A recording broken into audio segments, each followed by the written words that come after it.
Okay, well, hello everybody. Welcome to the presentation. Thank you so much for being here. It is Friday. I mean, 2 minutes ago, I sat down in this chair, maybe 3 minutes ago. So it has been one of those days where it's like, okay, anything else? Anything else? Anything else?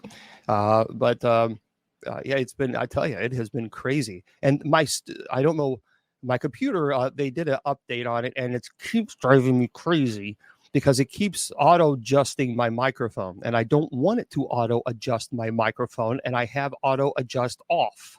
So Mac, stop auto adjusting my microphone. I'm telling you, it really has been one of those days. I just want to scream and throw holy water on this computer. It's just try. Well, now it's way down. Now I can barely even hear it. I don't know. Apple did another. They did another update and messed everything up. Everything. Apple didn't used to be like that. Where when you had a update, it didn't mess up the entire computer. Well, my entire computer is acting really dumb. As a matter of fact, the microphone keeps going so low that it's actually going to turn off. So I don't know. I'm telling you, it really has been one of those days. Have you ever had one of those days where you just want to turn everything off and say, okay, just leave me alone. Just leave me alone. Leave me alone. Yep, I'm having one of those days. I just want to just throw it all away. But anyway, we're here and you're here, and I appreciate you taking the time and spending with us as well. Oh, that's why. We want to update the firmware. Sure, let's update it. Why not? Yeah, let's go ahead and update it while we're doing a show. Sure. Man, I tell you what. Okay. Yeah, I know. It's on my end. It's constantly, it's adjusting so.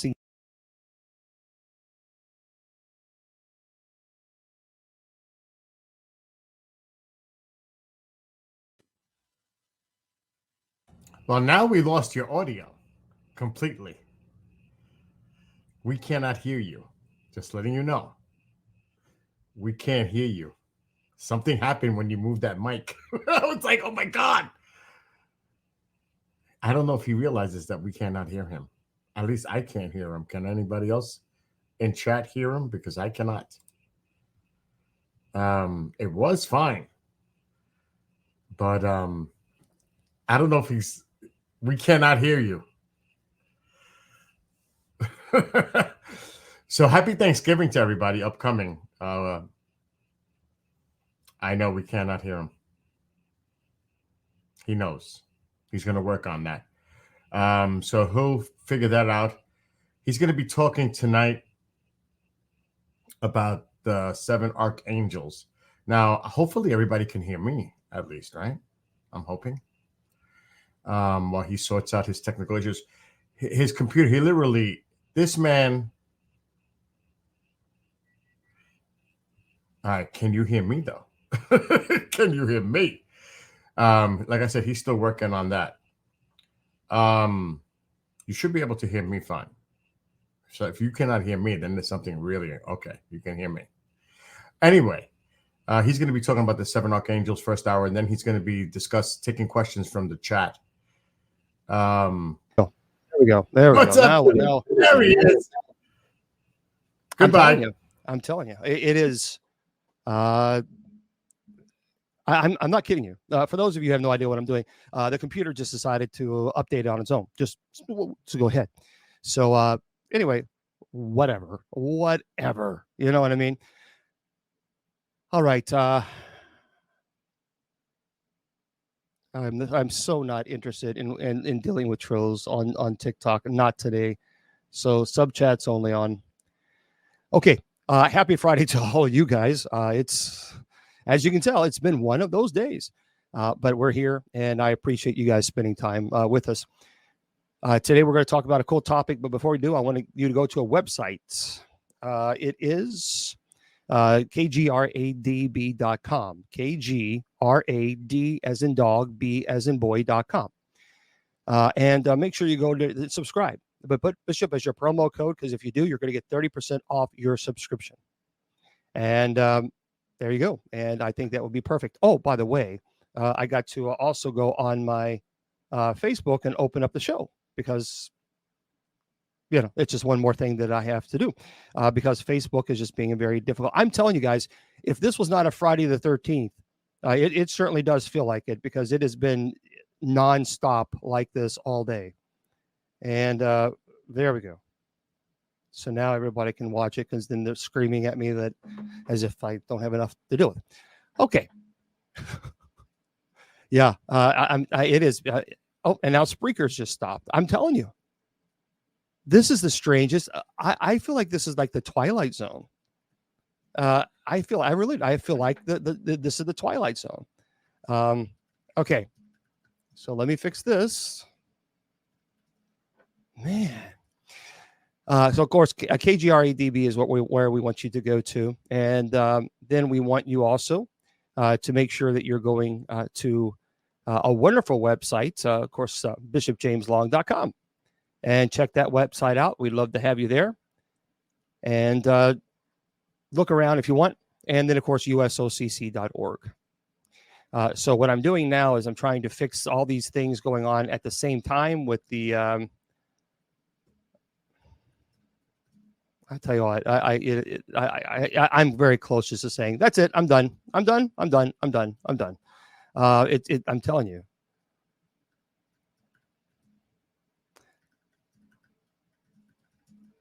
Okay. If one more person sends me a message on Messenger, I'm going to turn it off. I realize that I'm doing 15 things at once. Just wait.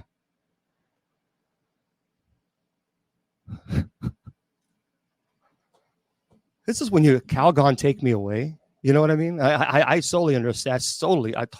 Completely understand that now. Totally understand that. All right, today we're going to talk about archangels. Yeah, I know it's a Paranormal Friday, but I get sick and tired of talking about vampires and werewolves and Bigfoot and aliens. So there are other things that I want to talk about besides vampires and werewolves and aliens, and everybody thinks they're possessed. That gets it gets on my nerves. Everybody think they're possessed. Like, you're not possessed. You have gas. Get over yourself. Go take some Beano and go relax. I mean, seriously, it's like everybody thinks they're possessed these days. It's so ridiculous. It's absurd. And then everybody thinks that they are possessed, or the paranormal team saying, "Oh, you're possessed." We heard a growl in your stomach. That's possession. That's a demon trying to come out. No, really, seriously, stop. I mean, it's just that. It's just really, I'm telling you, it's like, folks, just relax. It's going to be okay. Today, we're going to talk about archangels. You're possessed by oatmeal cookies. Yeah, they can be possessed. I tell you what. Oh, I could. That's nice. You could recite the phone book, and I would watch. Boy, that is boring. My goodness, I wouldn't want to torture you guys that much. But archangels is what we're going to talk about tonight, and hopefully you're going to enjoy this, because I think it's important. We live in a society where we're constantly talking about demons, and there's nothing wrong with talking about demons. I don't have a problem with that. What I do have a problem with is people constantly sensationalizing demons and putting the devil above God. And everything is demonic. Everything is. So there are some people who just believe every single thing is demonic. You have a headache, it's demon. You have a migraine, it's a demon. You have IBS, it's a demon. You have autism, it's a demon. I mean, some people just get to the point where it's just utterly stupid, and you have to wonder, what did you eat that would actually cause you to think such ignorant thoughts? Because, I mean, really, there are some people who think everything is a demon. And now it's gotten to a point, it's gotten so bad that it's just out of control. It really, it's out of control. I mean, we have pastors going around saying that autism is demonic. See, and then people believe this nonsense. Well, what happened to critical thinking? Do we not understand critical thinking anymore? And so when people say that autism is a form of possession, I look at that person and I clearly say, the elevator doesn't go all the way up, does it? It certainly does. I don't think it's gotten off the floor, the ground level, because there are pastors that will say this. And I use that term loosely because, in fact, they are not pastors. They are fear mongers. And I don't like that. I'm not a big fan into that. So here's what we do. For those of you who don't know, who have just joined us, the first hour I teach about a topic. And then after I teach the topic, then we'll get into the conversation, and I'll open it up to discussions and your questions. And I kind of like doing it that way. Otherwise, I'm just sitting at the computer for 2 hours, looking at the screen, waiting for people to ask questions. So I really like to teach. That's something that I'm pretty passionate about. And hopefully we'll go from there. Yeah, we'll get to your question in just 1 second. So today we're going to explore the origins and the roles and sources through which we have gained knowledge about these celestial beings. We're going to talk about archangels. We'll also explore the question about who created them. So let's embark on this enlightening journey into the world of archangels, because I think not a lot is discussed about them. So to set the stage, let's begin with a brief introduction to archangels. Now, archangels are powerful celestial beings found in various religious and spiritual traditions. They are often considered divine messengers or intermediaries between humanity and the divine realm. Now, although different traditions may recognize different sets of archangels, one commonly recognized list actually consists of 7 archangels. And that's Michael, Gabriel, Raphael, Uriel, Chamuel, Jophiel, and Zadkiel. And those are pretty much the 7, I would say, main. Now, before we get into this, let me explain, because a lot of people need to understand this. I believe that there are 9 or three orders, basically. And which, again, this is not something that I've created. This was something that was created for many, many years ago. Actually, in the 5th and 6th century, in the book on the celestial hierarchy, Dionysius actually wrote this. And he described 9 levels of spiritual beings, which he grouped into 3 categories. So when you're talking about angels, the highest order are known as the seraphim and cherubim and thrones. Now, people also call them highest sphere, highest level, highest order. It's all interchangeable as far as the terminology. Then the middle order would be considered dominions, virtues, and powers. And then, of course, the lowest orders are your principalities, archangels, and angels. Now, there is a lot of debate regarding Lucifer, as far as, was Lucifer, in fact, an archangel? No, well, many people believe he was a cherubim. Many theologians. There's some who argue even a seraphim, either one. If he is, in fact, a cherubim, then the question then is, how can an archangel defeat a cherubim? Because he's obviously the lowest order, the lowest sphere. There are theologians who would actually argue that Michael is not only an archangel, but he's also a seraphim or cherubim as well. So I've heard some theologians argue that. And it makes a lot of sense from a theological perspective as far as Michael defending and protecting us against the evil one. So that certainly does, that's logical to me. So those are the 3 tiers, okay, or spheres or levels that you get. And TikTok, I'll open it up at 9 o'clock. I'm sorry, to 8 o'clock to all of you guys, and we'll get into your questions then. So archangels are, again, they're found, they're in various religious and spiritual traditions throughout history. They hold a very significant place in human imagination. They're believed to play crucial roles as messengers, protectors, and as I mentioned, intermediaries between the divine realm and humanity. And I certainly do believe that they do. And of course, St. Michael prayer is one of the most powerful prayers I think one can pray. You know, see, there's a shorter form and there's a longer form of the St. Michael the Archangel prayer. So St. Michael the Archangel, defend us in battle, be our protection against the malice and snares of the devil. May God rebuke him, we humbly pray. And do thou, O Prince of the heavenly host, by the power of God, cast into hell Satan and all evil spirits who wander the earth seeking the ruin of souls. So that is the shorter form. Now there's a longer form, but again, that can certainly be prayed during an exorcism, but it's not necessary when you're praying a prayer over yourself. So again, as I mentioned, the names of the archangels: Michael, Gabriel, Raphael, Uriel, Chamuel, Jophiel, and Zadkiel. Now these archangels have, we'll talk about the angels being extraterrestrials. Yeah, I know. There are theories. I've heard all about that. Archangels being or angels being celestial beings, the aliens. Okay, these archangels have captivated human imagination, and they're believed to possess unique qualities, the responsibilities that set them apart from other angelic beings. Archangels are associated with specific attributes and roles, such as protection, as I mentioned, guidance, healing. As a matter of fact, we call upon Saint Raphael during our Bible study, and even divine revelation. Obviously with Gabriel announcing the birth of Christ. So throughout history, archangels have been revered, venerated by believers. They are seen as allies and helpers in times of need, providing spiritual guidance and strength and comfort. So many people turn to archangels in prayer. There's nothing wrong with that. We seek their intercession and assistance in various aspects of life. The problem that happened, especially with certain sects within the sections, if you will, within the Christian tradition, is that there was an elevation of angels to that of a deity status.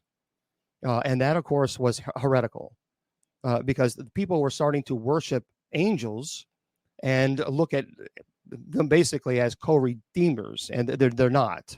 They cannot redeem you. Only God can redeem you. So the study of archangels encompasses a wide range of sources, including religious texts, mythical writings, folklore, esoteric traditions. Now, sacred scripture and the Hebrew Bible, the New Testament, and the Quran, all of them, by the way, contain references to archangels and their interactions with humans. Apocryphal text and ancient manuscripts also provide insight into the nature and the roles of archangels. It's important to note the different religious and spiritual traditions may have varying perspective of archangels, and that's fine. You see, in the Jewish, Christian, and Islamic tradition, for example, recognize and venerate, respect, honor archangels, while ascribing different roles and significance to them. Similarly, esoteric and New Age beliefs may offer distinct interpretations and associations with archangel figures, but I noticed that some people are going back to that heresy of elevating angels and even archangel, seraphim, cherubim, thrones, and the nine choirs almost as a deity status. Now, that's what you can't do. So we're going to explore the origins and the roles and attributes of archangels as they appear in different traditions. And I think we have to understand the historical and cultural context in which these beliefs emerge and evolved. And I think by gaining a deeper understanding for archangels, we can appreciate the diverse ways in which they have influenced and enriched human spirituality and religious practices. So let's talk about archangels in Judaism. Okay. The origins of archangels can be traced back to ancient religious texts, primarily in Judaism. In the Hebrew Bible, which is the sacred text of Judaism, there are references to angelic beings, including archangels, by the way. So, for example, the archangel Michael is mentioned in the book of Daniel as a great prince and a protector of the people of Israel. And Gabriel, by the way, is also mentioned in the book of Daniel as a messenger sent to deliver important revelations. Now, we're going to, in Bible study, we're going to eventually start getting into the book of Daniel, because that very much is a companion book to Revelation, as well as Ezekiel. Archangels hold significant importance in Jewish tradition, and their existence is actually mentioned in various texts with Judaism, although the term archangel may not be explicitly used. References to angelic beings and their roles can be found throughout Jewish scripture, particularly, by the way, in the Hebrew Bible. Now, one of the most prominent archangels in Jewish tradition is Michael. And Michael actually is mentioned, as I said, in the book of Daniel. Daniel chapter 10, verse 13, verse 21. And he's also mentioned in chapter 12, verse 1. He is mentioned as a great prince. and a protector of the people of Israel. He is often associated with bravery, strength, acting as a defender against evil forces.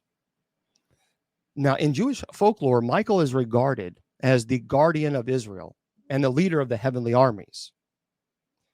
And I have no idea what you're referring to, Eisen. Another archangel mentioned in Jewish texts is Gabriel. Now, Gabriel is known for his role as a messenger. It's associated with delivering important revelations. So in the book of Daniel, by the way, Daniel chapter 8, verse 16, and chapter 9, verse 21, Gabriel appears to the prophet Daniel to provide him with visions and interpretations. And Gabriel is also recognized for his role in announcing the birth of John the Baptist in the New Testament as well. Now, while the names of the archangels are not explicitly mentioned in Jewish scripture, there are references to angelic beings with specific roles and attributes. So, for example, the angel Raphael appears only in the apocryphal book of Tobit, where he guides Tobias on a journey and he heals his father's blindness. Although not explicitly referred to as an archangel in this text, Raphael is considered an angelic figure of healing and guidance. And the concept of archangels in Judaism is not as elaborated as in other religious traditions.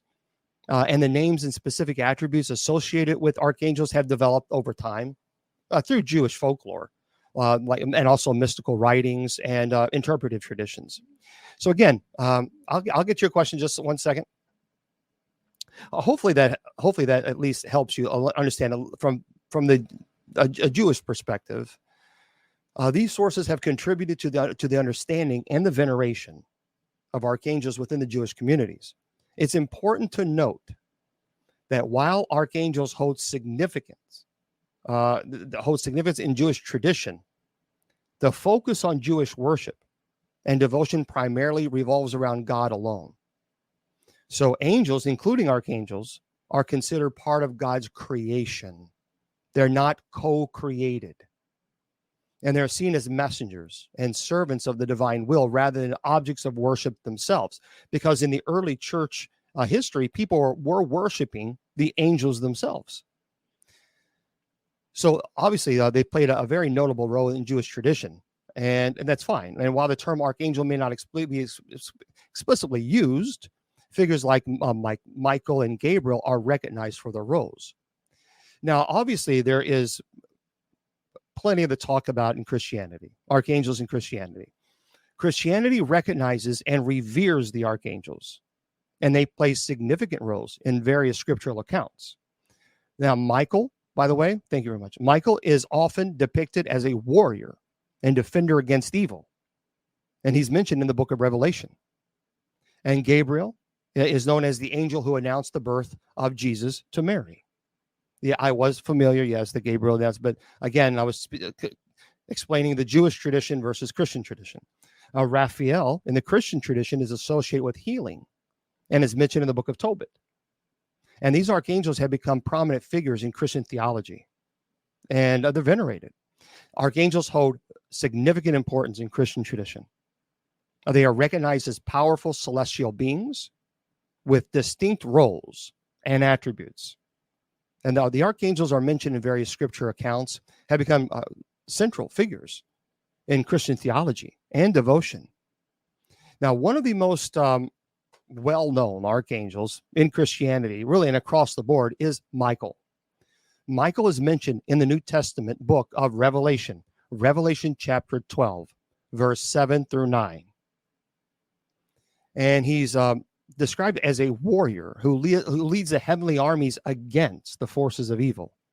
He's often depicted as a powerful defender and protector of God's people. And in Christian tradition, Michael is venerated as the patron saint of soldiers, police officers, and exorcists, and those who are in need of protection. Gabriel, by the way, is another prominent archangel in Christianity. Gabriel is celebrated for the role of announcing the birth of Jesus to Mary in the Gospel of Luke. And Gabriel's appearance to Mary, known as the Annunciation, it's a significant event in Christian theology. marking the incarnation of Christ. So obviously, this is a real important archangels. Angels played a very important role we see throughout history. And Gabriel, by the way, is often depicted as a messenger, heralding divine revelations. Now, Raphael, although not explicitly referred to as an archangel in the canonical books of the Bible, it is recognized as an archangel in some Christian traditions. Raphael's appearance, by the way, if you want to know, in the apocryphal book of Tobit, the book of Tobit, and you can Google that, the book of Tobit, Tobit chapter 3, verse 16 through 17, and verse 12 through 15. And as I mentioned earlier, it portrays him as a companion, a guide to Tobias, providing healing and protection. So again, you can go online and look for Tobit chapter 3, verse 16 through 17, and chapter 12, verse 15. Yeah, and today we're talking about the archangels, and then I'll open up all the questions at 8 o'clock. Now, in addition to Michael, Gabriel, and Raphael, there are other archangels that are recognized in certain Christian traditions. Now, Brooks, some examples include Uriel, Chamuel, Jophiel, and Zadkiel. And many people have never heard of them. Most people, when you think of archangels, most people think of Michael, Raphael, to some extent, some people, and Gabriel, but always Michael. Now, these archangels, by the way, what I just mentioned, Uriel, Chamuel, Jophiel, and Zadkiel, they're not explicitly mentioned in the canonical book of the Bible, but they're part of what's called a non-canonical and apocryphal text, as well as a mystical and esoteric traditions. I'll explain that in a minute. The veneration of archangels in Christianity extend beyond their scriptural mentions. They're regarded as heavenly beings who serve as messengers, protectors, and guides. And Christians often seek the intercession of archangels in prayer, asking for their assistance, for their protection, and their guidance in various aspects of life. Now, people ask all the time, well, what do I think demons are? Okay, demons are fallen angels. That is what they are. They're not aliens. Sorry, they're not people. They're not evil people. As a matter of fact, let me tell you what. Let me explain this, because I think it's a very important for me to explain. There's a belief that demons are the spirits of deceased evil people. That's not a new belief, folks. That actually was a belief of Philo and Josephus. There were also some early Christian writers, even ancient Greeks. But that's proved false by Scripture, because evil people are in Hades after death. That's Luke chapter 16, verse 23. Now, there's also a theory that they are spirits of the pre-Adam race. Here's why. Let me explain that. It's based on the gap theory. Okay, you can Google this, gap theory, between Genesis chapter 1, verse 1, and Genesis chapter 1, verse 2. Because Genesis chapter 1, verse 3 describes the recreation. So the original creation of humanity that fell, the argument is that they are now the spirits of demons. Here, there's a problem with that. The problem with that view is that it depends on a creation of humanity prior to Genesis 1 and 2. There's no biblical warrant for such a view. And by the way, Romans chapter 5, verse 12 makes it clear that it was through Adam and not some pre-Adam creature that the conditions of sin and death began. Now, there's another theory, and I've talked about this ad nauseum, that there are offspring of angels and women. They are not. They are not. They are not. They are not. They are not. No matter what anyone says, they are not. I'm sorry, they're not. And I know a lot of people wanted to believe that. Well, I want to believe that that someone's going to fly over my home and drop $10 million out of a suitcase. But it doesn't make it happen. It's not going to happen. I mean, who knows if it happens? That'd be pretty good. But no, it's not going to. Look, we know the demons are not. They are not the offspring of angels and women. They're not. Because the people will say, oh, it's the Nephilim. It's the Nephilim. Stop. Just stop. Take the tinfoil hats off. It's based on the sons of God theory in Genesis chapter 6, verse 2, where the belief was that angels, demons, had relations with daughters of men, and that produced a resulting offspring of the Nephilim. Genesis chapter 6, verse 4. Okay, let me make this very, very clear. Because they say that the sons of God had relations with women and that they had children or offspring, and they were the Nephilim, the giants. Incorrect. The Greek translation actually says Nephilim means fierce warriors. It has nothing to do with the offspring of demons and angels and all this other stuff. Nothing. It means fierce warriors. And furthermore, the sons of God were not the angels or demons. The sons of God were the children of Seth. Any rabbi will tell you this. So the idea, it was a misinterpretation. The idea that the sons of God were demons, that's just simply not true. It's biblically not true. And here, this shuts it down right here. Genesis chapter 6, verse 4 said that when the sons of God had relationships with women, that the Nephilim existed before and after the sons of God had relations with women.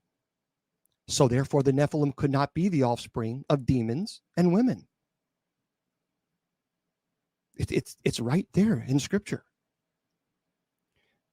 This was from the book of Enoch. This was a misinterpretation from the book of Enoch. As a matter of fact, it caused such a problem actually in the 3rd century and 2nd century BC.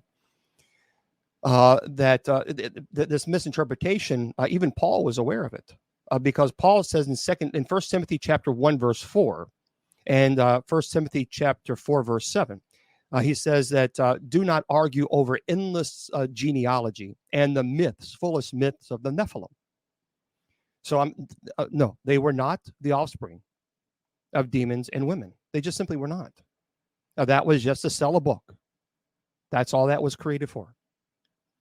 And also, Jesus said that angels neither marry or procreate. So therefore, I think that's settled. They are fallen but unconfined angels. When Lucifer rebelled against God, he fell from his place of prominence and led with him a host of lower-ranking angels. Now, I need to talk about this because this is important. And I know that this has nothing to do with Lucifer as being an archangel. But there are a lot of people going around who are saying that, in fact, Lucifer, I believe the Nephilim, offspring of angels and women, had the Holy Spirit come into Mary. No, the Nephilim were the offspring of angels and women. They were not. Jesus said angels do not marry nor procreate. And Jesus is the Son of God. He is God incarnate. So if Jesus said they don't marry, they don't procreate, and there's nothing there, you're talking about an incubus and succubus. And incubus and succubus are demonic entities that attack people on a sexual nature. But however, there is no sexuality, no sexual at all, no sexual feeling. It is a manipulation of the muscles. It's a violation of the body. It is not a creation. Demons have no desire to create. Demons only have desire to destroy. So the idea that a demon is going to actually create life and to foster that life is absolutely theologically absurd. So demons cannot. Demons do not have any ability to procreate. It is incorrect. It's theologically incorrect. And again, I've explained to you. If you don't want to believe it, fine. If you don't, I don't care. Then continue wearing your tinfoil hat. I don't care. I'm not going to sit here and debate with you. I'm telling you, that's what it says in the interpretation. Now, you can either continue to believe that demons had relations with the women and then they had little babies, or you can continue to understand that it was a misinterpretation in the book of Enoch, because the book of Enoch actually places the blame directly on angels, on demons. And takes it completely, the responsibility away from human liability. And so therefore, is why it was not considered, it was not placed into the Bible, because you place the blame of sin on demons. And it was a misinterpretation. So if you read the Septuagint, you would know that. Okay. Anyway, if that's what you want to believe. Okay. Incubus and succubus will attack people on a sexual nature. It's a manipulation of the body. It's a manipulation of the muscles. It's a violation of the body. It is not the purpose of the incubus and succubus is not to create life. The purpose of an incubus and succubus is to destroy life at all costs. Why? Because the body is the temple of the Holy Spirit. We are created in the image of God. So therefore, you destroy the temple, the image, the imago of Yahweh. And that is why there is no such thing. On a theological level, if you want to believe in the New Age nonsense, fine, do so. I won't, because I believe in reality and theological correctness. I'm not going to agree ever that the Nephilim were the offspring of demons and women. That's absurd. Absolutely absurd. Okay. By the way, Lucifer. Chris, I'm not going to continue this conversation. I've already told you what I believe. And if you want to believe that there are little baby demons running around because women gave birth from angels and women, that's you can certainly believe that. However, I won't. Now, let's talk about Lucifer and Satan and the devil. There are a lot of people that try to say, well, Luciferian has nothing to do with Lucifer and Satan the devil. Okay, right. You can put makeup on a pig and call it a cow, but you know what? It's still going to be a pig. I mean, that's just the way it's going to be. Chris, actually, Chris, if you're going to have a conversation with me, I'm going to say one more thing to you, and then this is all I'm going to say to you. If you're going to understand, if you're going to address and say, well, no, they had no concept of actually what the demons were, then you need to read actually readings from Mesopotamia, because the incubus and succubus actually began in the Mesopotamia area, far beyond and before the Old Testament was written. So I think before you actually have a conversation, say, well, demons weren't ever around. The concept of demons were not around. Yeah, princess, they were. So again, we're moving on. So let's talk about Lucifer, Satan, and the devil, shall we? All being the same person. Some people just want to argue. No, I know. You can say the sky is blue, and they're still going to say it's pink. It's all about identification. It's the way to think about it. So Lucifer refers to his angel self. Lucifer means light because he was the most powerful of all the angels, allegedly. Now, the devil refers to his evil being, his existence. Satan refers to the concept that he is evil. And his title, Prince of Darkness, is in opposition to, obviously, the Prince of Light, which is Christ. So the Bible says that devil and Satan is Satan in Revelation chapter 12, verse 9. It says, so great. The dragon was cast down, the serpent of old, called the devil and Satan, who deceives the whole world. He was cast to the earth, and the angels were cast out with him. Now, regarding Lucifer in the Bible, in Isaiah chapter 14, verse 12, it says, how you are fallen from heaven, O Lucifer, son of the morning, how you are cut down to the ground, you who weaken the nations. So this Lucifer fell from heaven. And Jesus, by the way, said in Mark chapter 10, verse 18, I saw Satan fall like lightning from heaven. So it's not a difficult thing to say, well, if A is correct and B is correct, therefore the conclusion must be correct. Lucifer is Satan. And we already know the devil is Satan. So name changes often denote changes in character of the Bible. Thus, Lucifer, the light bearer, once a good angel, had become Satan, the adversary. Okay, so hopefully that, and we look, Revelation chapter 12, verse 7 through 9, we can conclude that all three are one and the same. And again, there's a lot to that, and I don't want to get so much into that where it's kind of confusing, but I think that's important to know. Now, again, people argue that Lucifer was probably a cherubim. And so, yeah, it's obviously very powerful, one of the highest tiers. Okay. So let's continue on and go from there. Okay. Yeah, I'll get to your question in just a sec. Sure. Yeah, let me get, JD, let me get to this, the Archangels, and then we'll go into your questions. All right. So we know that art, icons, literature played a significant role in depicting and popularizing the Archangels in Christian tradition. There's many paintings and sculptures and works of these celestial beings. It's important to note that while archangels hold a special place in Christian tradition, the focus of Christian worship and devotion primarily centers on God and Christ. Archangels are regarded as part of the angelic hierarchy created by God. They're seen as instruments of God's will rather than objects of worship themselves. So they should never be worshipped. Now, thank you very much. There are archangels in Islam. So Islamic tradition acknowledges the existence of archangels. Although the number and names of the archangels may differ in Islam, the archangel Gabriel is particularly revered as the one who revealed the Quran to Muhammad. Islamic texts provide insights into the nature and the roles of the archangels. By the way, in Islam, the belief in angels, including archangels, it's an integral part of the faith. While Islam does not specifically use the term archangel to describe these celestial beings, the tradition does recognize and reveres several angelic figures who play significant role in Islamic theology and practice.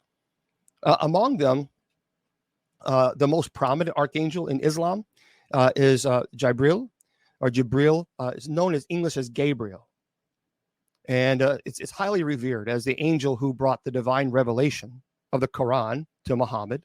And the Quran describes Gabriel's role in delivering the messages from Allah to Muhammad, serving as a conduit for divine guidance and knowledge. And by the way, in Islamic tradition, Jibril or Gabriel is regarded as the chief of the angels and holds a position of great honor and importance. He's considered trustworthy, reliable in conveying Allah's message and guidance to the prophets. And Jibril's appearance to Muhammad during the night journey, it's a significant event in Islamic history and represents a spiritual connection between the earthly realm and the divine realm. So while Gabriel holds a preeminent position among the angels in Islam, there are other angelic figures that are also recognized. For example, Michael or Michael is believed to be responsible for the distribution of sustenance and blessings from Allah. And Israfel is associated with blowing the trumpet on the day of judgment to signal the end of the world. And Azrael is often associated with the task of taking the souls of individuals at the time of death. Well, that's a lot of people ask about that. Which archangel? Well, it really did. I mean, when you're talking about Islam, that will be Azrael. Now, Islamic tradition acknowledges the existence of numerous other angels, each assigned specific duties and responsibilities. Now, these angels serve as messengers, the guardians, recorders of deeds, enforcers of the divine will. And it's important to note that Islamic beliefs about angels, including archangels, are primarily based on the Quran and the teaching and the practices of Muhammad. And I think it's important to teach about other religions and their perspective of angels as well.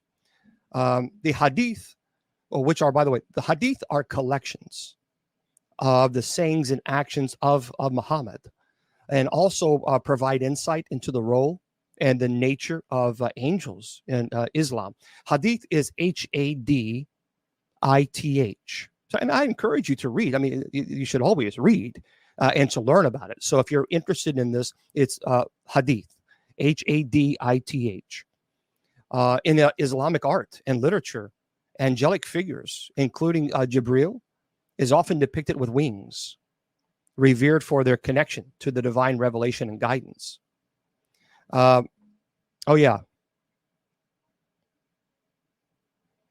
Yeah, so, okay, we have some, and Muhammad had a scribe because Muhammad was illiterate, and the scribe stopped following him because the scribe would make things up. Muhammad would say that.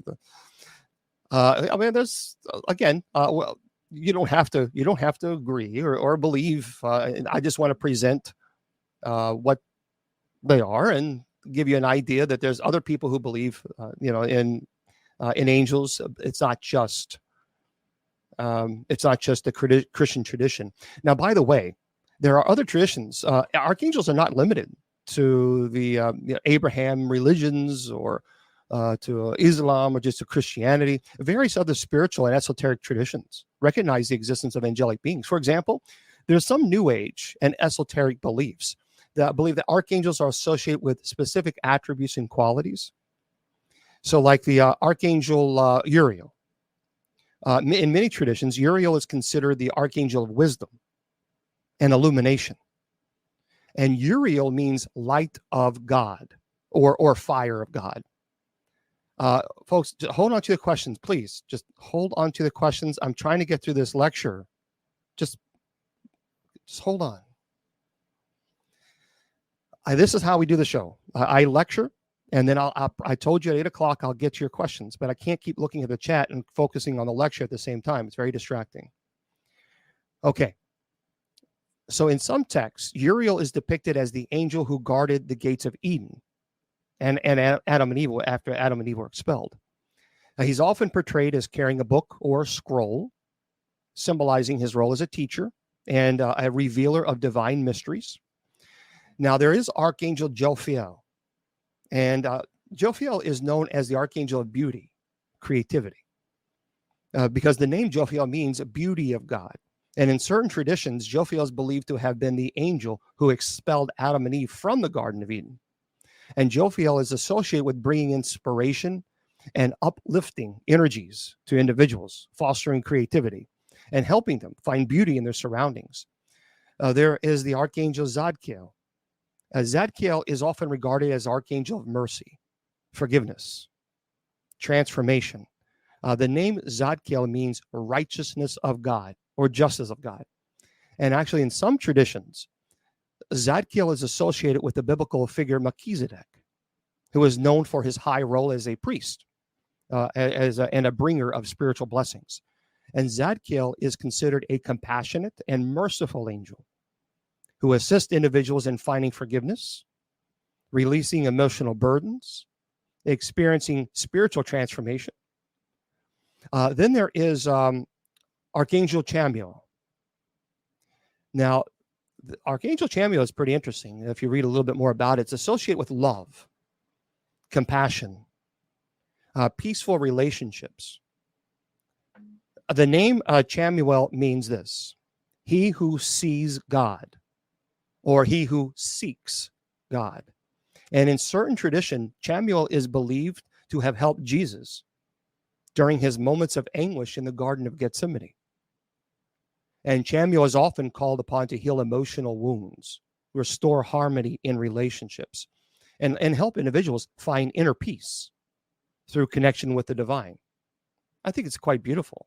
So I think Raphael, Gabriel, and Michael, Gabriel, Raphael, Uriel, Jophiel, Zadkiel, Chamuel, they have their own each unique roles and the symbolism within various religions. The knowledge about the archangels has been preserved through various sources. People always ask, well, how do we come about them, these knowledge of them? These include sacred scripture, apocryphal writings, ancient texts like the Dead Sea Scrolls, religious teachings. Now, additionally, religious traditions, folklore, and mystical experiences have played a role in shaping our understanding of the archangels. It is essential, I think, to approach these sources with critical thinking and an appreciation for their historical and cultural context. So when I talk about the sacred text, many religious traditions have sacred texts that actually mention the archangels, provide information about their roles and significance. Like, for example, in Christianity, the Bible is a fundamental source of knowledge about the archangels.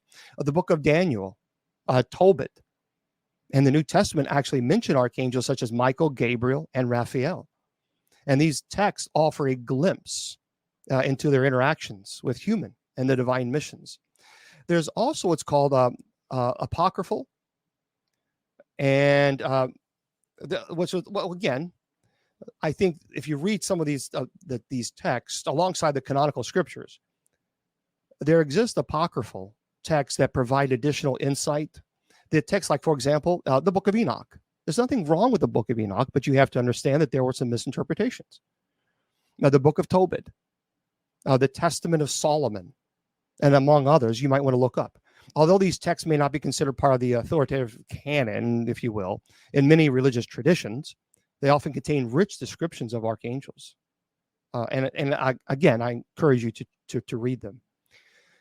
Esoteric traditions and mystical philosophies had developed intricate systems of angelic hierarchies, which include the archangels. Here's what's interesting about if you really go into the deep understanding, like the cherubim. I've talked about this before. The cherubim were not these fat little chubby babies. That's not what cherubim at all looked like. What's interesting is Ezekiel chapter 1, verse 13 through 21 describes what the cherubim look like. Listen to this. They are living creatures. They have 4 faces. They're covered with eyes. They have 4 wings. They have bodies like men, a human face in the front, an eagle's face behind, a lion's face to the left, and an ox face to the right.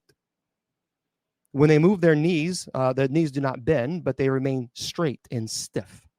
Their feet are like the soles of calves, sparkling like burnished bronze. Each figure has 4 arms to attach to each shoulder, and attached to their arms are wings. And now there are a lot of theologians who had to debate this interpretation of the faces. And they say that it signifies the wisdom of humans, showing man's authority to rule over God's creation. So his creation, chapter 1, verse 28, the strength of the lion, the servility of the ox, and the soaring swiftness of the eagle. The theologians would say they're in harmony with one another. And by the way, in this way, the 4 faces correspond to the New Testament Gospels. Matthew, Mark, Luke, and John, God's completed message to humankind. The number 4, symbolic of the world in Scripture, can refer to the 4 corners of the earth, implying, in other words, that God's angels execute his commands everywhere. And the eyes tell us that the eye of the Lord is everywhere, that he is all-seeing. Now, the seraphim, when you describe what seraphim looks like, now that's also an interesting, very, very interesting description. In Isaiah chapter 6, verse 2, this is where we see the description. They have 6 wings, 2 to cover their faces, so they won't gaze directly into God's glory. 2 to cover their feet, acknowledging their subservience to God. And 2 to which to fly, serving the Lord who sits on the throne. And by the way, at 833 years later, the Apostle John describes the seraphim just like Isaiah did. And I think it's pretty fascinating when you look at the description. You can kind of understand, yeah, it is pretty interesting. If you want to look at Ephesians chapter 1, verse 21, when some of the ruling angels, thrones, dominions, principalities, and powers. Ephesians chapter 1, verse 21, chapter 3, verse 10, Colossians chapter 1, verse 16, and chapter 2, verse 10. And by the way, Paul does list 4 kinds of angels among those who rebelled against God.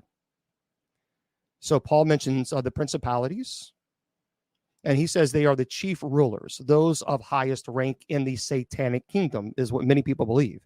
And that's Colossians chapter 2, verse 10. Ephesians chapter 1, verse 21. And then you have what's called the authorities.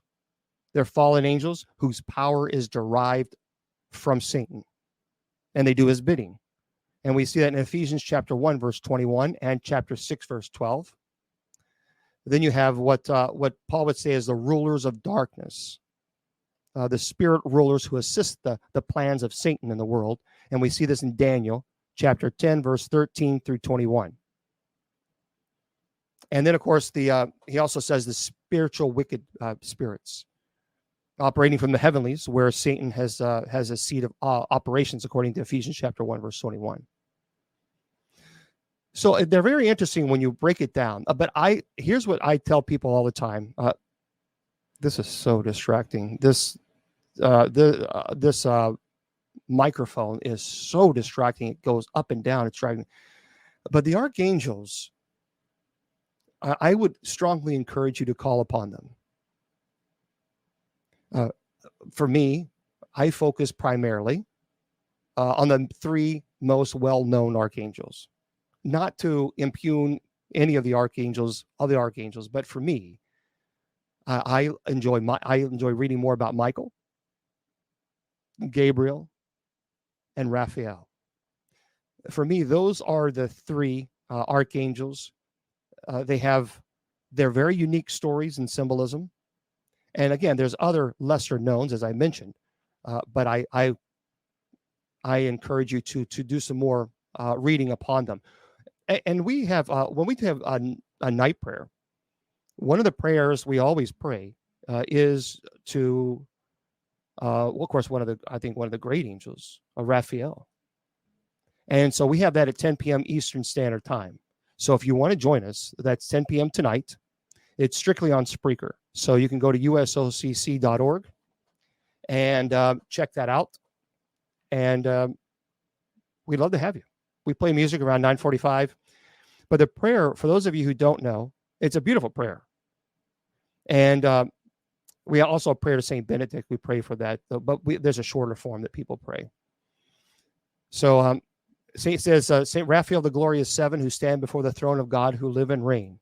Angel of health, the Lord has filled thy hand with the balm from heaven to soothe and cure our pain, heal and console the victims of disease, and guide our steps when doubtful of our ways. And Holy Raphael, we ask you to help us in all of our needs in the trials of this life. And since thou art the physician of God, we ask you to heal our soul of its many infirmities and our bodies of the ills that afflict it, if this favor be for our greater good. May we all plead for angelic purity, that we may be fit to be the living temple of the Holy Spirit.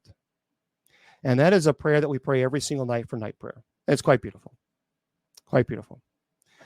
Okay, so yes, now let's open up the questions and go from there. Hey, I'm definitely going to fix this microphone because, tomorrow we are going to have open mic. So we'll be here tomorrow. And I'm excited about that because we haven't had open mic for a while. So Miss Wilma and I will be here tomorrow for open mic. For the first 30 minutes, we just goof off and have a good time. And then we get into theology questions, things. Do I have a favorite saint? There's a lot of saints that I respect and honor and love. Saint Christopher is my patron saint for confirmation saint. But of course, I'm a Benedictine. So Saint Benedict. Of course, I also love Saint Francis. But there's quite a few. There's quite a few that I look up to and just admire greatly. Oh, no problem, no problem. I welcome. I appreciate you. I appreciate you being here. Oh yeah. Yep.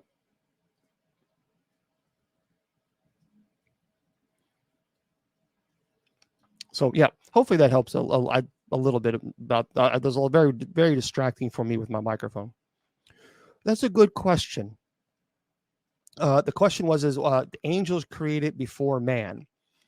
Well, that's a tough one, isn't it? According to religious beliefs, angels were created before humans. Now, in Christianity, for example, it is believed that angels were created by God before the creation of the physical world. They're considered spiritual beings who serve as messengers and helpers in carrying God's will. So, from a Christian perspective, the answer would be yes. Before man. So good question.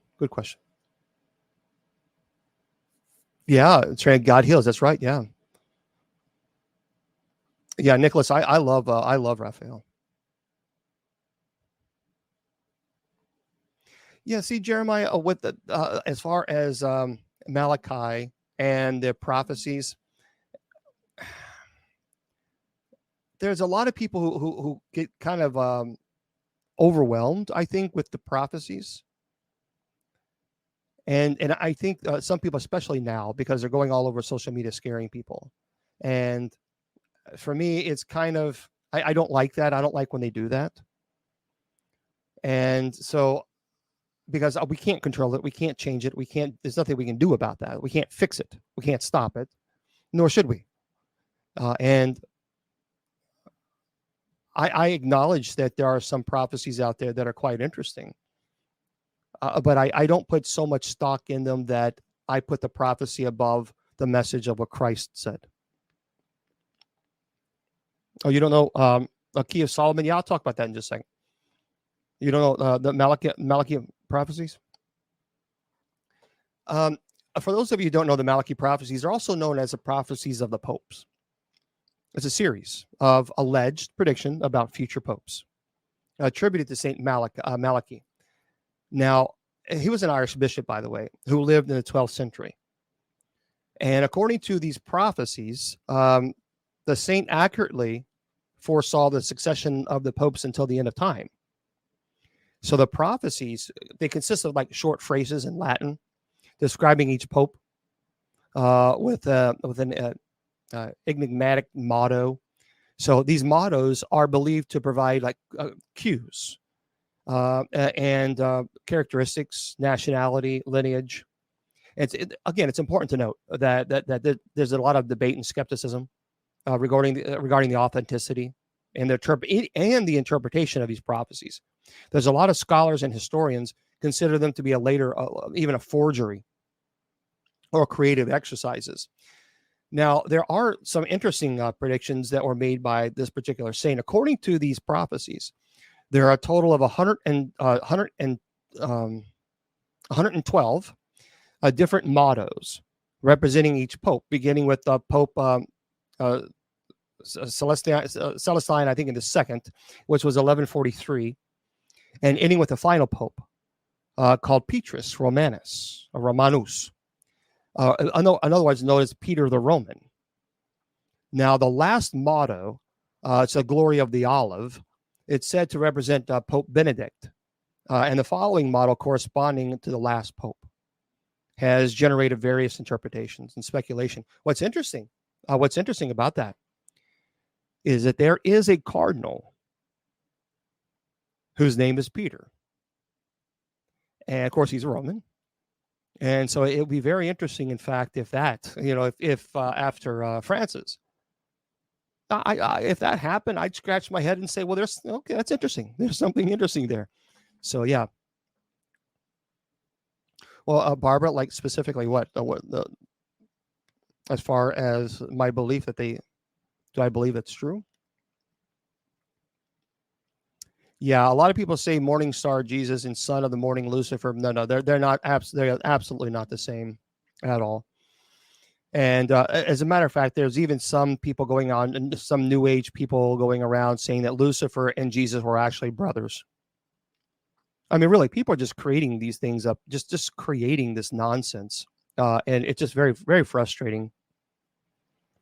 I wish they wouldn't do that because they do that a lot. I'm going to throw this microphone in the garbage. Yeah, it is. Keeps going down. Okay.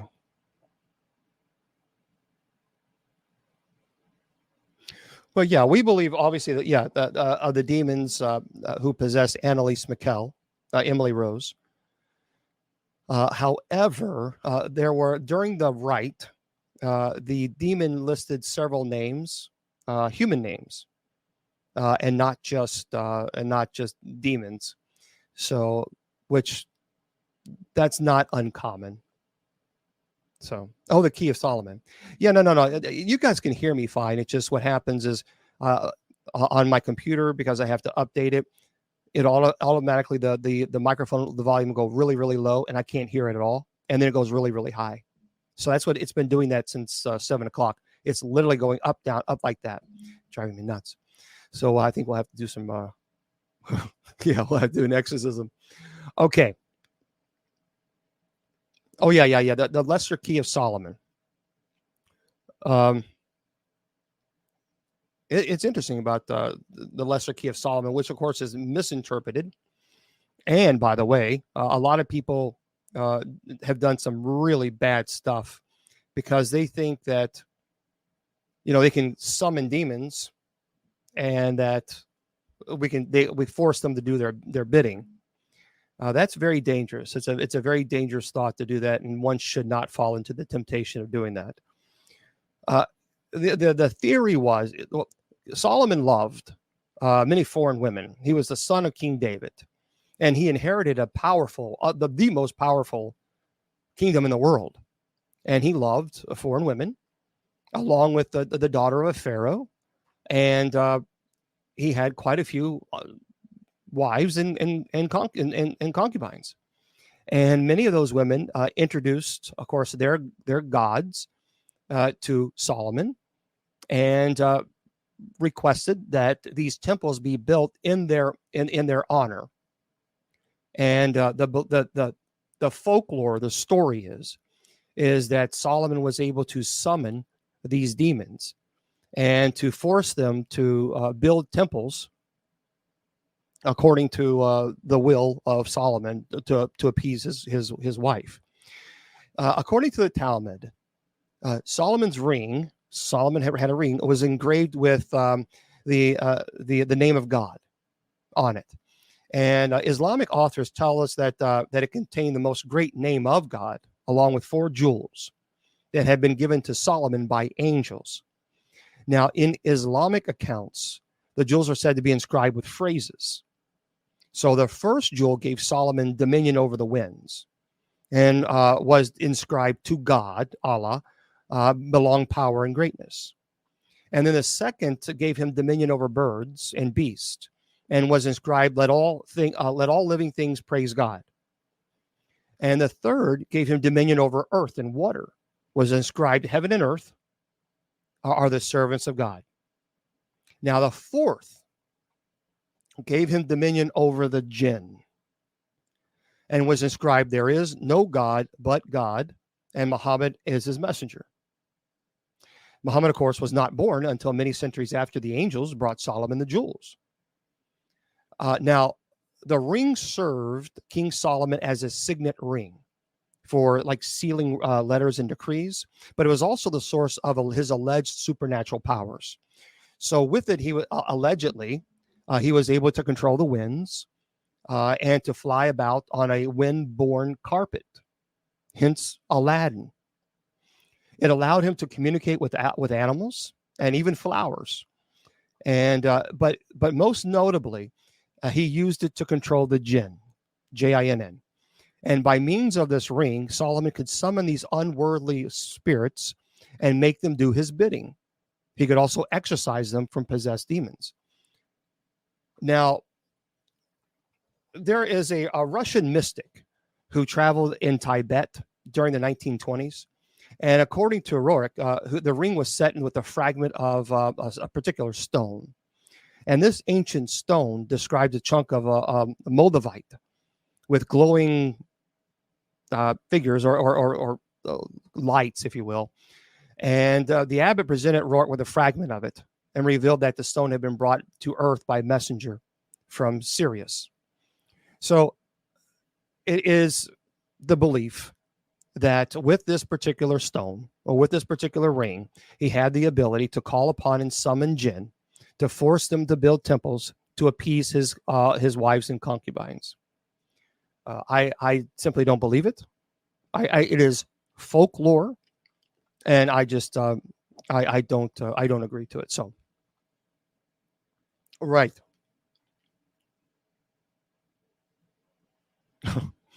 Oh, well, keep in mind, I try to answer your questions. I really do, but there's a lot of people asking questions. I got a lot of questions right now, a lot of questions on Messenger, and I'm trying to, try to do the best I can. But when I answer a question, I don't like to just to kind of gloss over it. I like to give people the respect.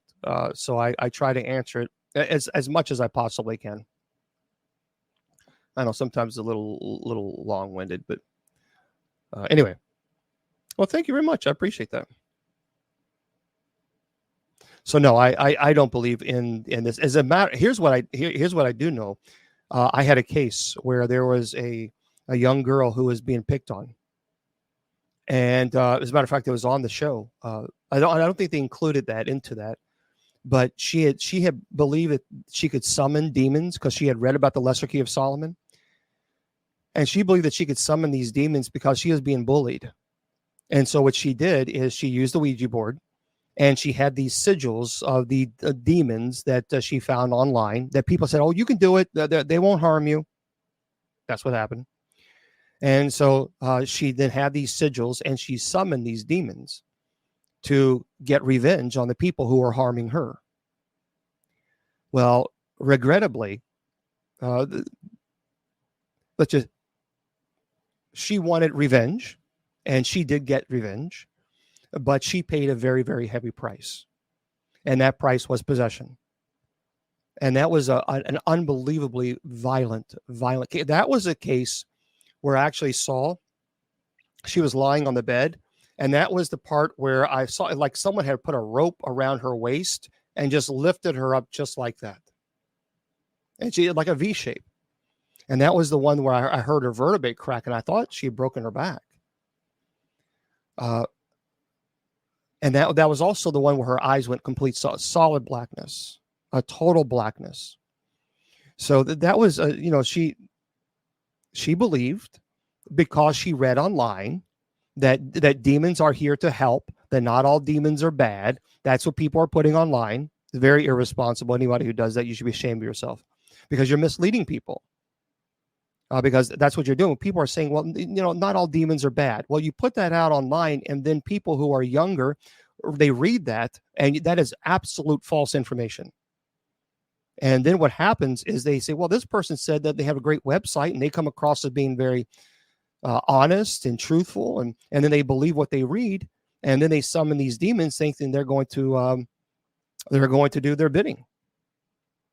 So it's very upsetting when people do that, but a lot of people do. They just create this theology. Nicholas, you were asking something about possession, infestation. What was your question earlier? Yeah, you can ask a question. Yeah. Well, she was desperate. I mean, she was really picked on. They were really mean to her. They were very, very mean. And well, okay, Carrie, that's a good question. My brother prays to Michael. I always take my prayers to God and Mary. What are your thoughts about praying to angels? I have no problems whatsoever. That's called intercessory prayers. I have no issues at all with people saying, Michael the Archangel, defend us in battle, be our protection against the malice and snares of the devil. May God rebuke him. We humbly pray, and do thou, O Prince of the heavenly host, by the power of God, cast into hell Satan and all evil spirits who wander the earth seeking the ruin of souls. I have no problem praying the St. Michael prayer. And I tell people to do that all the time. I have no problem praying to St. Raphael, but I understand that these prayers are directed for protection, for help, because they are here to help us. And they are also here to give divine revelation, as in Gabriel did, obviously, to Mary and others. But we don't worship them. And that's one thing we don't do. And neither do we worship Mary. Mary's not a co-redemptress. We venerate Mary. We respect and honor Mary, but we do not worship Mary. Mary is not God. Any more than the angels are. Oh, infestation. Okay. So yeah, you're wanting to know about infestation, attachment, obsession, possession. Okay. Well, attachment. Here's what attachment is, because that actually is not a part of the stages. Technically, the generic form, if you will, would be infestation, oppression, possession. But there's more to it than that. So, for example, you have to understand that there are two types of demonic activity when you're talking about fitting them into categories. There is what's called the ordinary demonic activity. Those are temptation. That is when the demons tempt you to do things to fall into sin. And then there's what's called the extraordinary demonic activity. And in that category, that's where you have demonic infestation, oppression, obsession, and then possession. So let's explain that. Because you've heard, we always hear about the infestation, oppression, possession, but actually there's another stage called obsession. So let's say that you go out to a location, you're a paranormal investigator, and you want to go out. Anyone here? Can you make a noise? Can you do something? Okay. Now that's invitation. So you've given the invitation, and now the demonic attach itself to you. Now you have what is called an attachment. Hold on to your questions because I'm answering Nicholas' question first. So now you have an attachment. So you go home, and because you have the attachment, demonic infestation begins. From having attachment, you're going to have infestation. Infestation would mean religious objects are desecrated. You'll hear bangings, sometimes in three as a mocking of the Trinity.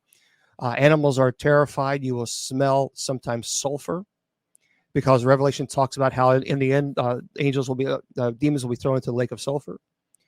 Or sometimes at the rotten flesh, there will be a sense of dread.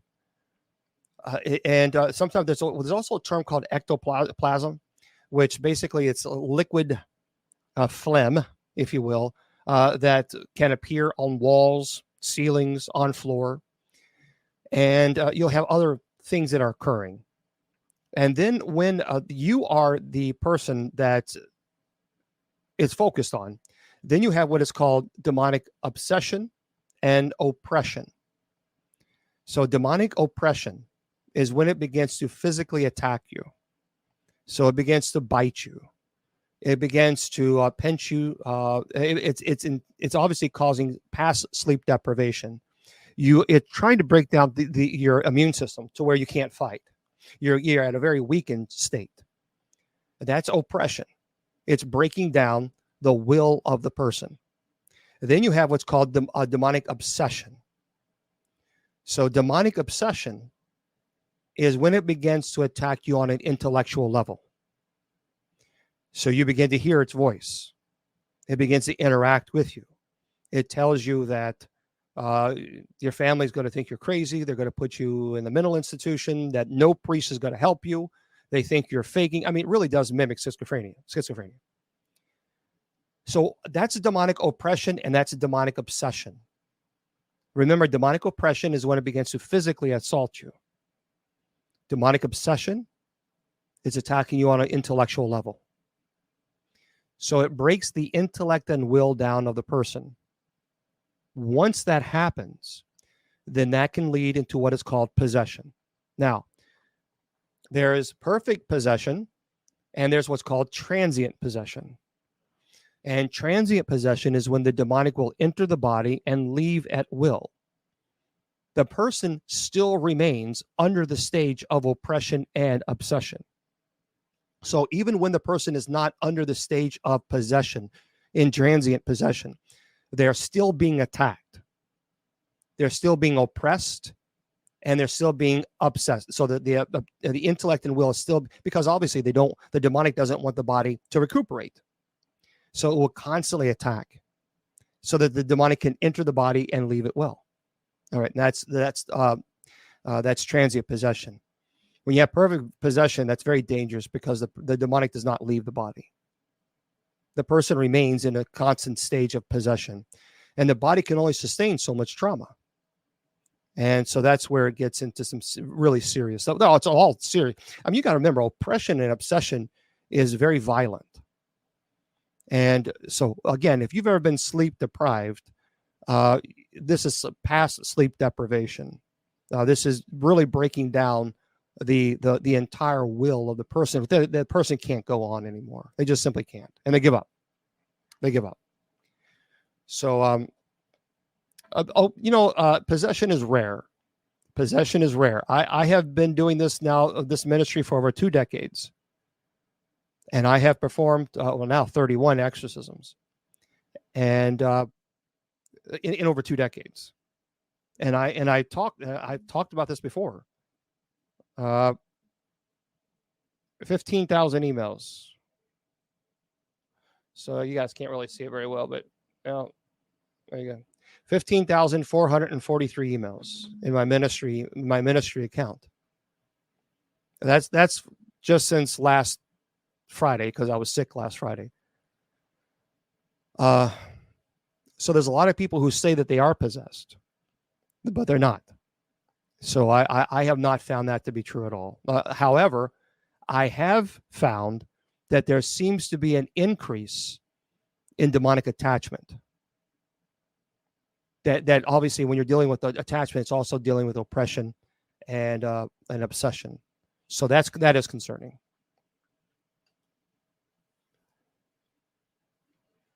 Yeah, Brett, I agree. But you got to remember that somebody, um,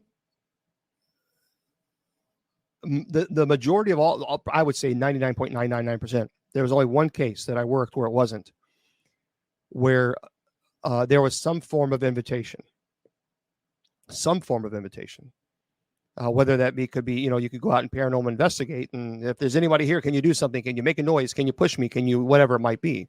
Well, that's the form of invitation that it needs. And so I've always found that the majority of times when people go into possession, that there was some type of invitation. So I think that's what's causing the uprising of demonic attachment. I think because there are so many people who are turning away from God. I also think that there's a lot of people, and the television shows, the paranormal shows and movies. I think they're a double-edged sword. They're good in one way because it lets people know that they're not alone, that there are other people out there that truly are dealing with this activity. But I also think that it people say, oh, well, let's go out and investigate. This sounds like the fun time, and then they go out to locations that they have no business going to. And I think there are some dangers. There's a lot of dangers with that. And quite honestly, it seems that a lot of people are still playing with these stupid Ouija boards, which I don't get. I don't understand. I don't understand it. But they keep doing it, and I guess they're going to until. And I've had people say, I played with the Ouija board for years and years and years and years, and nothing has ever happened. And then I have my response always to them is yet. Just because it hasn't happened yet doesn't mean that it won't happen tomorrow. So, addiction, yeah.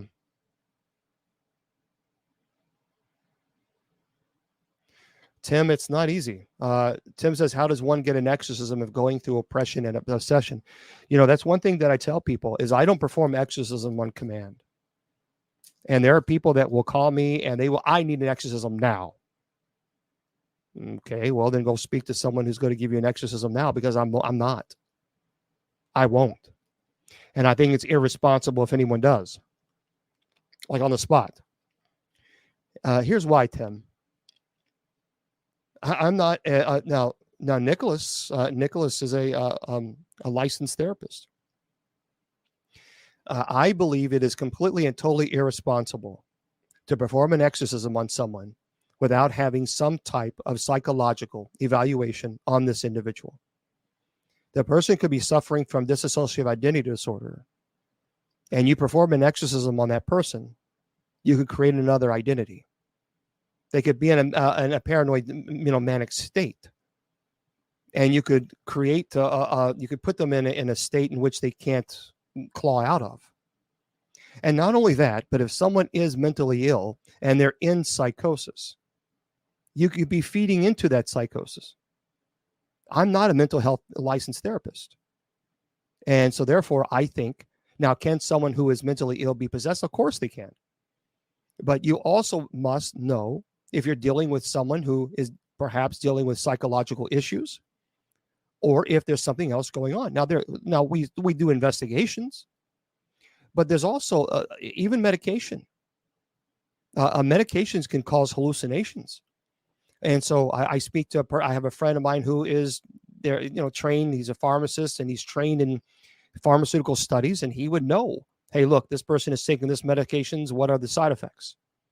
I'm not. So we have to reach out to people who are experts in those fields and say, okay, this is what's going on. And this, matter of fact, I am speaking to a psychiatrist now, and she has actually contacted me. And she has two cases right now, where that family absolutely needs clergy. And she has said, she's been in this for over 30 years, actually 40 years. And she said, I don't understand. I can't explain what's going on here. So we have to make sure that we are never going to do anything to harm the person, ever. But keep in mind, people say, well, how do you know then?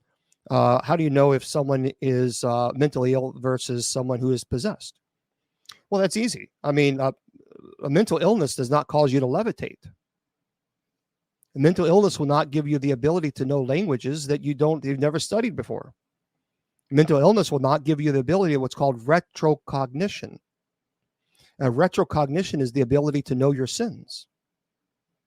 And not because demons can read your mind. It is because that sins fall under what I called ordinary demonic activity.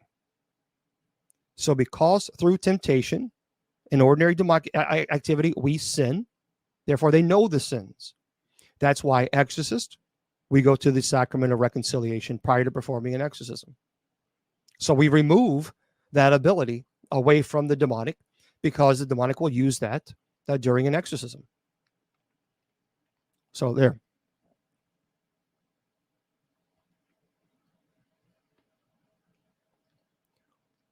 I mean, I'm very here. Look,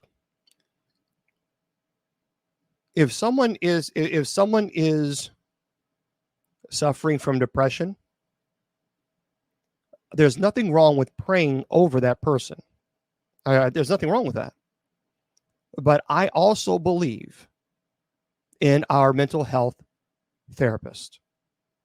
And I believe that there are some amazing people out there that have obviously the education to be able to give you the tools, more tools perhaps maybe that you don't know, on how to cope with certain issues.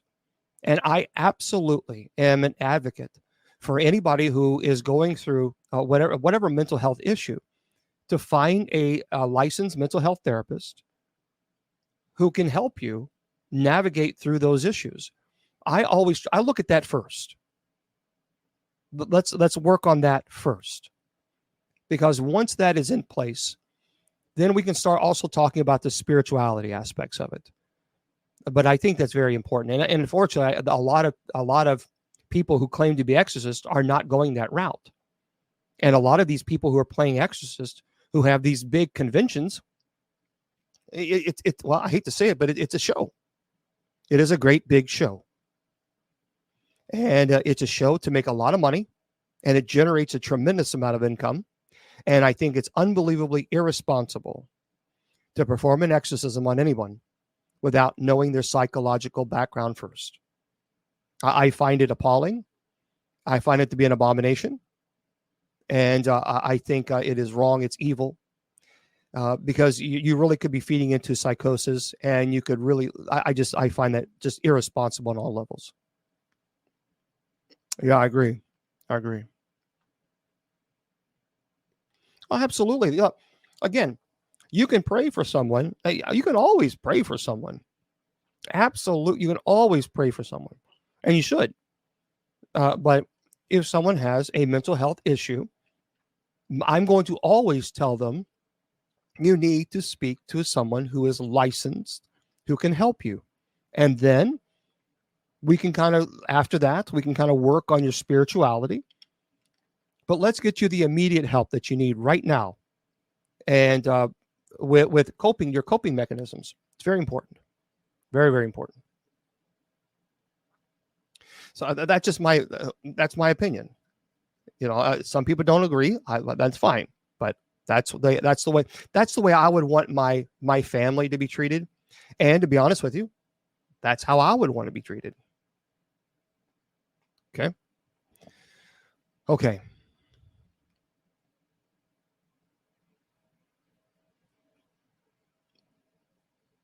Okay, dial 211 for help. I don't know what. Okay, yeah, there we go. I don't know much about talk. I appreciate that. All right. What other questions you guys have? And believe me, I have several things we could talk about, but I know there's so many people who have questions.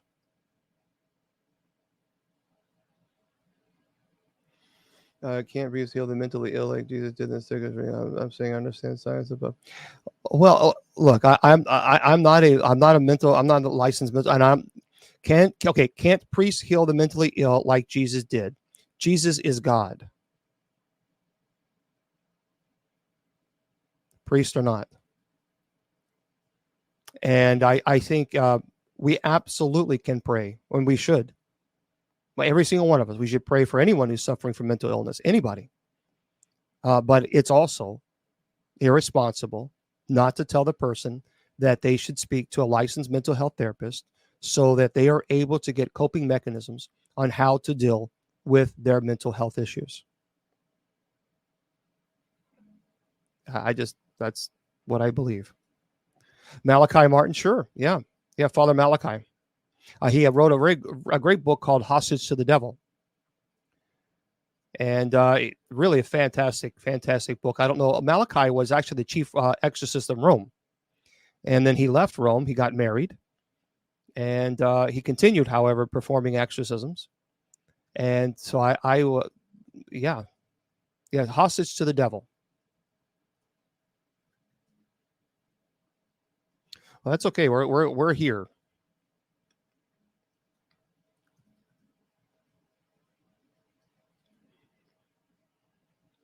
See, orbs. A lot of people are not don't think that orbs are legitimate. And if you're a paranormal investigator, I've investigated for a long, long time. My first time that I investigated was 35 years ago. The majority of time, orbs are dust particles, or they are bugs. So that's what I have found. That's what I have found to be true. Now, here's what's interesting. There's a guy. There's a guy who goes around and he goes outside, and he goes outside and he holds up this cross. I'm not kidding you. He holds up this big cross and he's kicking up these weeds, and he's performing exorcisms. He's performing an exorcism on these bugs. Bugs, that's what they are. They're bugs. You're kicking up weeds. And he has this cross up here, and he is praying the rite of exorcism on bugs. I'm telling you the truth. I am telling you the truth. Oh, good. Very good, Reverend Andrew. But yes, he actually he goes outside, and he has all these weeds, and he was kicking up these weeds, and all these bugs were and everybody's like, "Oh, I see all the orbs. Look at all the orbs." I'm thinking, "Oh my gosh, dude, seriously." It's crazy. It's crazy. Oh yeah. There's a priest on TikTok saying yoga is evil. That is so absurd. See, some people go to the extreme. Some people really go to the extreme, and I think it's so irresponsible. I do yoga, and I'm an exorcist, and I don't worship Satan, and I'm not ever going to worship Satan. I do yoga because I have degenerative disc disease and herniated disc, and so my back, it hurts. And if it wasn't for yoga, then I would be in extreme pain. So the idea that yoga is this evil thing, I'm like, people just really seriously stop with the stupidness. I mean, it's dumb. It's just silliness. Metatron. Someone's asking about Archangel Metatron. Okay. Metatron, it's a mystical figure. In Jewish and Christian traditions. Now, it's believed to be an angel or an archangel. In Jewish mysticism, Metatron is sometimes referred to as the Prince of Continents or heavenly scribe. He's said to be a celestial scribe, record keeper, if you will, entrusted with recordings of the deeds of all humanity. In some traditions, actually, it's believed that Metatron was originally a human prophet who was transformed into an angel after his death. In Christian traditions, Metatron is sometimes identified with the prophet Enoch, who is said to have ascended to heaven and became an angelic being, allegedly. And Metatron is often depicted as one of the highest ranking angels, second only to God. And he is associated with wisdom, divine knowledge, spiritual guidance. It's important to note, I think, that the concept of Metatron varies across different religions and mystical traditions, and not all interpretations certainly are the same when it comes to that. So hopefully that helps. Yeah,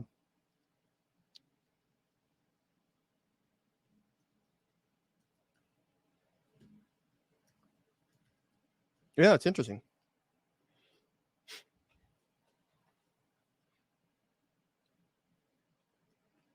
Well, yeah, when we're talking about Jewish mysticism, we're talking about Kabbalah. Someone was asking about that. What do you mean by a mysticism? So we're talking really is Jewish mysticism, Kabbalah, and that's where really where, who believes in Metatron.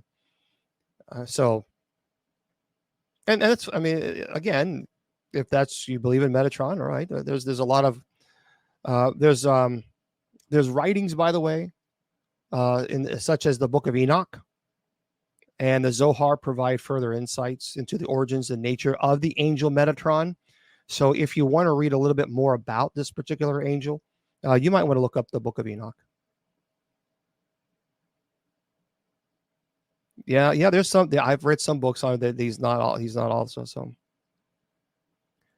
why don't you speak a rosary? I have actually. I am. Thank you very much, Bill. Why don't you speak a rosary? I do. I talk, folks. I did talk about Mary. Matter of fact, I just did a presentation on Mary during our Bible study. We have Bible study every Monday. I'm sorry, every Wednesday and Friday, and I did a presentation on the doctrine of the Immaculate Conception. So I do. You might just not catch it, but it's every Wednesday and Sunday at 8 p.m. Eastern Standard Time. Oh, that's okay. That's okay. You can. You're more than well. Thank you very much. I appreciate it. It's at 8 p.m. So I've seen levitation to that level that I've talked about in the first exorcism, where she levitated like this, so like her torso is here, and she just kind of levitated just like that. And that's I've seen that form of levitation. They don't, Jesse. They don't. Jesse says, why don't other sections of Christians cover this kind of material? They don't really. I don't know much about Father Chad.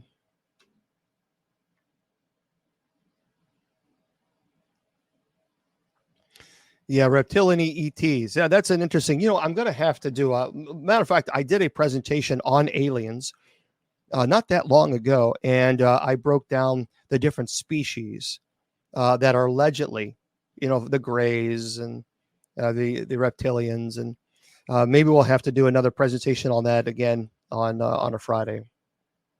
I'm an exorcist. I performed 31.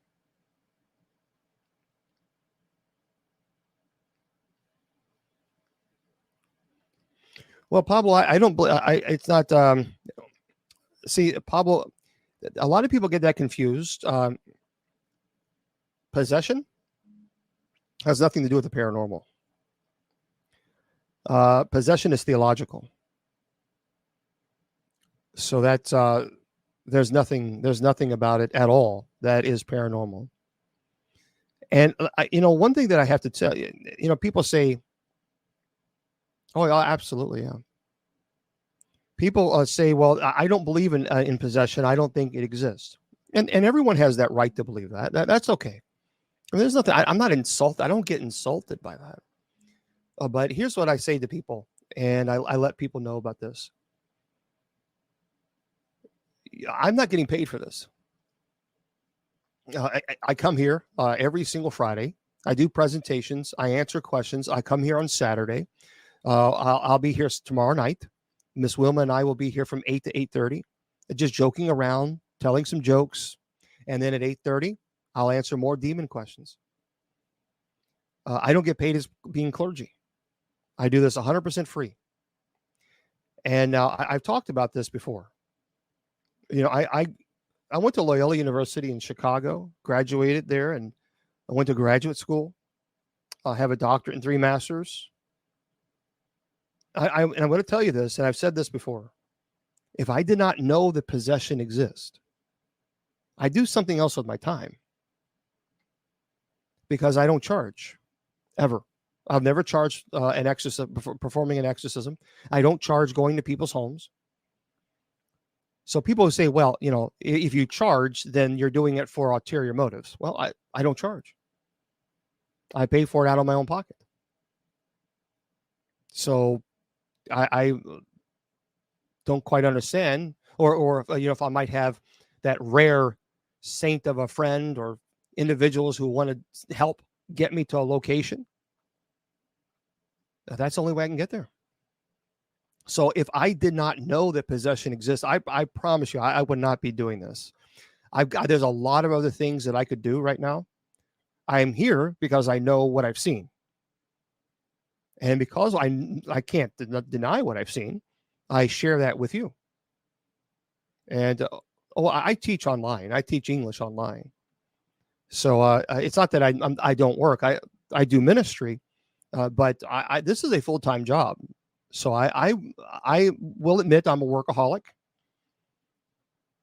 probably even to the detriment of my own health, but I am. I go nonstop,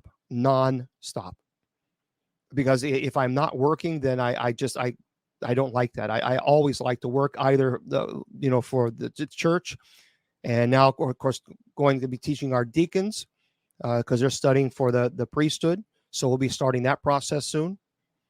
Or teaching Bible study, or I'm always doing something with ministry. What are the beginning stages of possession? Well, we briefly mentioned that earlier. That would be, well, thank you very much. So please, that would be what's called oppression and obsession. Demonic oppression, demonic obsession. So you have infestation. So the demon has infested itself in your home. And then, of course, all hell breaks loose. And then the demonic begins to attack you physically. And then it begins to attack you intellectually. And it's breaking down the intellect and will for the purpose of possession. And so that's what leads to possession. So, okay. Yeah. Now, sleep paralysis. Keep in mind that there's a lot of people going around saying that sleep paralysis is in fact all demonic, and that is simply not true. And actually, it's irresponsible for anybody who is a pastor to say that all sleep paralysis episodes is demonic. No, it's not. It's not. And I wish people would stop doing that because they're scaring people who have sleep paralysis. So I had a neurosurgeon on the show. I've talked about this many times. And he's a neurosurgeon. And I asked him specifically about sleep paralysis and could he teach us about it? And he did, of course. So this is basically what he said. There are two types of sleep paralysis. There's what's called isolated sleep paralysis, ISP. And then there's what's called recurrent isolated sleep paralysis, or RISP. Isolated sleep paralysis, they're infrequent. They're short in duration, usually approximately 1 minute long. While ISP episodes are generally typically associated with the intruder and the incubus hallucination. So, for example, if you're waking up or if you're going to sleep and you then see this horrible figure, this ghastly image, Annalise Michel described it as a ghastly image. You see this horrible figure, and then you are completely catatonic. You can't move. You can't speak. You can't talk. You're stuck. The way the neurosurgeon explained this is when you're going into REM, rapid eye movement, you're going into sleep. The subconscious then takes control of the functions of the brain. Obviously, you've got to continue to breathe. Subconsciously, we're aware. Subconscious, the body continues its natural cycle of breathing so you don't die. Also, a part of the subconscious is where we dream. So what happens is if something startles us while we are in that stage of subconscious and conscious state, then our subconscious is projecting an image out in this world, and our consciousness is trying to understand what's going on. And we can't move because we're catatonic. We are catatonic during our sleep.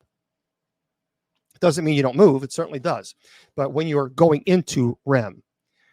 And so that's what that means. If it goes away after a minute, meaning this image after it goes away, and it only happens during when you're going to sleep or waking up and you have no other activity in your home, then you're dealing with sleep paralysis. Because if you have a demonic infestation issue, and let's say that you do have a sleep paralysis episode where this horrible figure is in front of you, you're going to have infestation issues. So houses, so religious objects will desecrate, the smell of sulfur, the smell of or rotten flesh, animals are terrified, the bangings, and you'll have other things occur within the home, not just a sleep paralysis episode.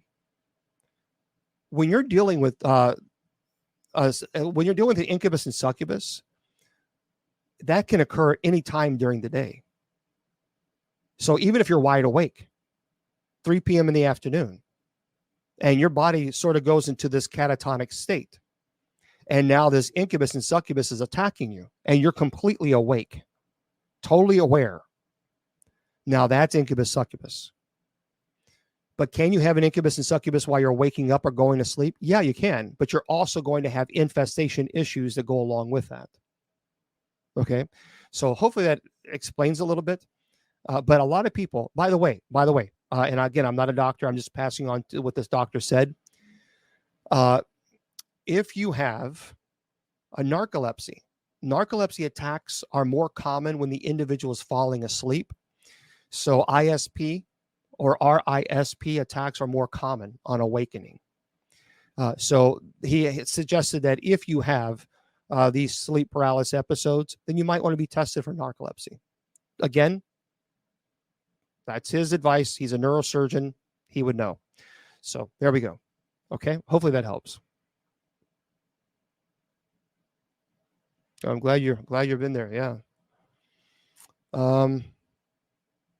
It is. I agree, Jeremiah. It is powerful. It really is. The brain is a powerful. It truly is. What it's able to do and what to project. It's terrible. Demonic oppression, obsession, infestation. They're all quite frightening. They truly are. That is why the Pope's Exorcist movie, I absolutely hated the end. The end of the movie was terrible. But I believe that they did a great job showing what infestation, oppression, and obsession looks like. Now I believe they did a fantastic job with that. So if you want to see the Pope's Exorcist and you want to know what infestation looks like, oppression looks like, obsession, yeah, that's now of course the end, that's why they ruined it. But nefarious. If you truly want to see what possession looks like, Nefarious is one of the true best movies I have ever seen. And I would absolutely say that it was the way they did it and the way they were able to capture that feeling. I think they did a fantastic job. Yeah, absolutely. Infestation. So what would I recommend for infestation? Definitely prayers. There's also you are encouraging victimization, Grace. Obviously, Grace, I'm not encouraging victimization at all. And if you actually know me, I've been sitting here for the past 2 hours teaching people on how they can fight back. You're encouraging judgment and condemnation, Grace. See, this is what I'm saying. This is what I mean. You try to come in and try to help people, and now I'm encouraging victimization. Oh, Grace. You need attention, don't you? Yeah. What are you going to do? So infestation. Yeah, I absolutely pray St. Michael. And I love Gregorian chant. And I'm aware of that. Yeah. Just I just wanted to point out the nastiness. Obviously, my spirit irritates that person's demons. So that's what happens. For those of you on Spreaker, I'm going to say goodnight to you guys. I'm going to stay with you guys on TikTok for a little longer, so hang tight with me. Well, tonight was a crazy one, but we made it through. And I'm going to be here tomorrow night at 8 p.m. Eastern Standard Time with Miss Wilma. We're going to have a good time. We're going to just joke around. And then at 8:30, I'll answer your questions. That's what we'll do. I love Gregorian chant. For those of you who are on Facebook, YouTube, and Twitter, and KGRDBI, I'll tell you all the time, your value does not decrease based on someone's inability or refusal to see your worth. You're priceless, and don't let anybody tell you or convince you otherwise. Facebook, YouTube, and Twitter, KGRADB. God bless, and we'll see you guys a little later. The Sacred Division has been brought to you by Bishop Long's online paranormal course. Learn demonology, angelology, paranormal studies, and genealogy. It's 100% online, and you learn at your own pace. Please go to www.bishopjameslong.com and click on the paranormal course link.